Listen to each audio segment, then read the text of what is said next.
war degdega Somaliland hogaamiyo madaxweynaha imika ee ka arimiya Cabdiraxmaan Ciro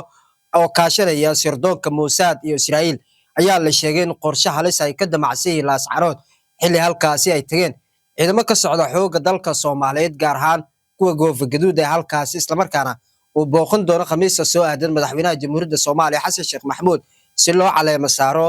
madaxweynaha ee dowlad goboleedka ee Waqooyi Bari ayaa la sheegay in Somaliland ay damacsan tahay in halkaasi howlgal gaar ah ay ka fuliso ciidamada Somaliland oo tababar khaas ah la siiyay ayaa la sheegay oo kaashanaya isla markaana xogaha ay ka helayaan sirdoon ee Mossad ay ugu kaalmeynayso ayaa la sheegay in qorshe culus ay ka wadaan Laascaanood isla markaana ay doonayaan in gobolka Sool ay mishimo adag ay ka fuliyaan xogtan ayaa la helayaa isla markaana soo baxaysay saacadii ugu dambeeyay in Somaliland ay gashay diyaar garowgii ugu xooganaa kaas oo ay ku sheegtay in markaan haddii dowladda Soomaaliya ay tallaabo qaadi weysay tallaabada ugu horeyso inay qaadi doonto Somaliland oo hogaamiyo Cabdiraxmaan Ciro isla markaana kaashanayso Israa'iil hore waxaynu halkan ku baahanay in Israa'iil ay ciidamo gaar ah u ballan qaaday Somaliland kuwaas oo taageerayaan sirdoonka Mossad xogaha rasmiga ay ka helayaan iyadoo Somaliland ay noqonayso mid ka mid ah sirdoonada ugu awoodda badan ee Afrika iyadoo kaashanaysa sirdoonka Mossad xogahaasi ay u fududeyso waxaase la sheegaa in loo fududeeyay dhaqdhaqaaqa iyo goobta halkaas ka socoto caleemasaarka madaxweynaha dowlad goboleedka Waqooyi Bari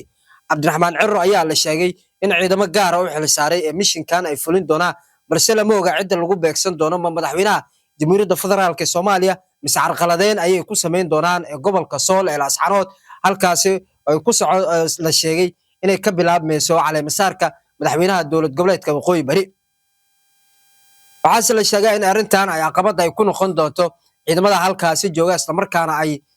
ku adkaan doonto haddii ay suura gasho in ciidamada Somaliland ay halkaasi ay ka fuliyaan weeraro qaar kuwaas oo la sheegay inay ku arqaleyn doonaan caleemasaarka madaxweynaha ee dowlad goboleedka Waqooyi Bari oo horey hanjabaade isku dhaafsaday isla markaana gobolkaasi si xoog leh loogu soo jiray dowladda Somaliland oo kaashanaysa sirdoonka Mossad waxay soo gaareen xogo kala duwan oo asaasi ah kuwaas oo la sheegay in loo baahan yahay inay ku dhaqmaan ciidamada gaarka ee Somaliland oo doonaya inay fuliyaan mishinka isla markaana gudaha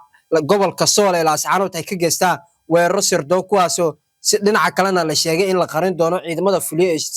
ee mishinkan iyadoo waxna aan gaarin khasaarana uusan ka dhashin oo ayaga dhinaca ciidamada Somaliland la sheegay in loo baahan yahay in lagu guuleysto siday u fulin lahaayeen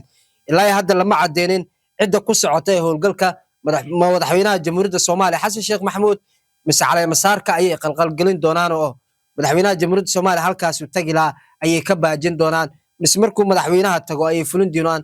mishin gaar ah oo ka dhana madaxweynaha dowlad goboleedka Waqooyi Bari